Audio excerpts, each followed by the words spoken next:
Hello, predictions about India for the period from March 20 to 21st of June. This is Pamis Tankur. I published these predictions. Let me see, when did I publish them? On my website on 14th of March. Today is 15th of March for me. So yesterday I published. Uh, and some of the key predictions I mentioned here, you can go to for the details to my website, pamistankur.com. As you know, more than a year ago in February 2025, I had predicted that India would face severe economic struggles, severe economic pain. Stocks would face strong troubles um, during 2025 to 2027 period, and especially the year 2026.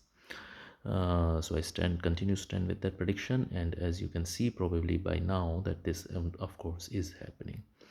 Um, I had also predicted more than a year ago that Indian foreign policy would face significant challenges. India would face significant challenges in the arena of foreign policy, as well as Indian foreign policy itself would be confused and would leave the country exposed to ridicule and would bring down the country's stature. So this has happened in various ways. India's misadventure with Pakistan, the military conflict, which brought a lot of ridicule on the international stage for India, followed by India's troubles with Bangladesh, and then the troubles with Trump, which India was not even anticipating. Um so all this has happened since then, and now with India's misadventurous decision to take sides. Usually India always is neutral, but in this case India is taking sides with Israel and US, probably in order to appease US, which India has been trying to do, the current Indian government has been trying to do for some time. So this opens a new chapter of Indian foreign policy disaster. So these predictions, of course, continue to stick around. They continue to happen as well, what I had said. And so what are some of the new key predictions for the next 3 months, especially this is late March to late June period, 20th of March to 21st of June. So what I see is let's say significant troubles for both the national government and the West Bengal government. Probably the government of West Bengal would fall. I assume that there would be elections in this period in that state, and I don't know anything about Bengal politics. I have never lived there except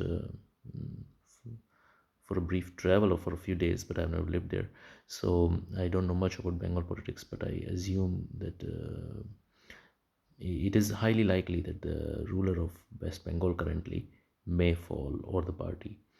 Anyway, so coming to the national government, so I foresee significant troubles for the government or the ruler. Um, and in terms of support from other political parties, as much as the popularity among people, which is a very important thing. And the government may attract strong criticism during this period, and the reputation or the popularity of the government or the ruler, by ruler, of course, I mean the Prime Minister Narendra Modi, falls. The ruler's power lacks much longevity now, and especially the period around 3rd to 9th of June, especially the 6th of June, looks negative with respect to things touching the ruler, the government, and the relations between the government and people. So that's one thing, and I foresee that people of the country are going to be strongly discontented during this period. And May 2026, especially around 13th to 16th of may bring major events in the country affecting the government as well as demonstrating the discontent of the people. And in fact, from May 2026 onwards, India is entering a several years long period of popular movements and political instability. So, as I said, the finances, yes, continue to look poor. Economic pain continues. Foreign trade will also continue to suffer. Um, Now, the one other major thing is the relations with countries. So, relations with some nearby or some neighboring or nearby country deteriorate and may see significant troubles in mid or late April 2026. and let's say from then onwards.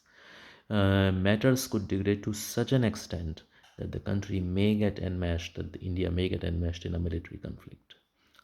So that can happen. Um, yeah, and major transportation accidents are likely to occur. Both aviation and railway accidents are anticipated. The period around 17th to 21st of April, which actually is a very, very malefic period for the world in general, but it's a malefic, highly malefic period for India as well. So the period around 17th to 21st of April as well as late April are highly malefic in the context of major accidents, relations with nearby countries, and developments on stock exchanges. And there may be significant events or strongly malefic incidents in or around Mumbai during 6th to 9th of May and in or around Chennai during 17th to 19th of May. So anyway, you can look at more predictions both about India as well as the other countries on my website palmistankur.com. Stay safe wherever you are and do not be fooled by propaganda. Always use good judgment. Bye bye.